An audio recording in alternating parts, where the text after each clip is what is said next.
नाव काय? सदाशिव शंकरराव हिंगोले. हां, कुठून आला तुम्ही? मी मराठवाड्यातून आलो, हिंगोली जिल्हा. अच्छा, मला एक सांगा, हां तुम्ही या बॅटलबद्दल काय तुमच्याकडे माहिती आणि बॅटल का झाली? ही बॅटल पेशवाई आणि महार सैनिकामध्ये झालेली आहे. महार सैनिक ॲक्च्युली इंग्रजाकडनं लढले आणि या लढाईनंतर पेशवाईचा अंत झाला आणि इंग्रजाचे पाय या भूमीमध्ये रोवले गेले. म्हणजे ही लढाई महार कम्युनिटी जे अनटचेबल या सगळ्या घटनेला त्रासलेले होते त्यासाठी. हा, बरोबर आहे तुमचं म्हणणं. जे अस्पृश्य जमाती होत्या, ॲक्च्युली याच्यामध्ये फक्त महारच नाही लढले, सिद्धनाग महार यांनी या लढाईचं नेतृत्व केलं आणि त्यांच्यासोबत 500 शूरवीर होते. ते वेगवेगळ्या कम्युनिटीचे होते, वेगवेगळ्या कास्टचे, ते पण अस्पृश्यच होते त्याच्यामध्ये मेजॉरिटी. तुम्ही किती वर्षापासून येताय? मी 9 वर्षापासून येतो.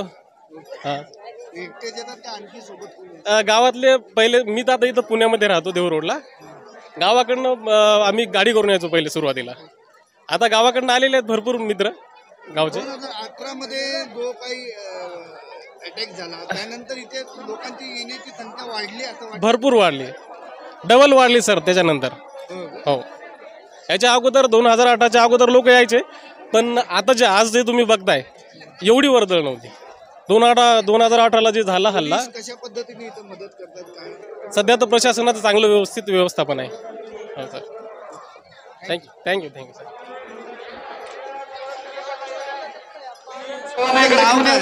जय भीम. माझं नाव वर्षा प्रशांत धुळे. मी परभणीहून आले. आम्ही 2017 पासून दरवर्षी आम्ही इथं विजयस्तंभाला मानवंदना देण्यासाठी येतो.